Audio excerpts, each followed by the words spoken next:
In this video, I am going to show you how to transfer money from Apple Pay to Cash App quickly and easily. While there is no direct way to transfer funds between these two services, you can use your linked bank account as an intermediary. First, make sure you have both your Apple Pay and Cash App set up on your device. To begin, open the Wallet app on your iPhone and tap on your Apple Cash card. If you have funds in your Apple Cash balance, you need to transfer them to your linked bank account. Tap on the three dots in the upper right corner to access your Apple Cash settings.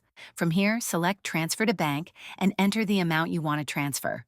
Choose your linked bank account, the same one you use for Cash App, and confirm the transfer. Note that this may take 1 to 3 business days to complete. Once the funds have been transferred to your bank account, open the Cash App. Go to the Banking tab, the dollar icon, and tap on Add Cash. Enter the amount you want to add and select your linked bank account as the funding source. Complete the transaction, and the funds will now be available in your Cash App balance. That's it.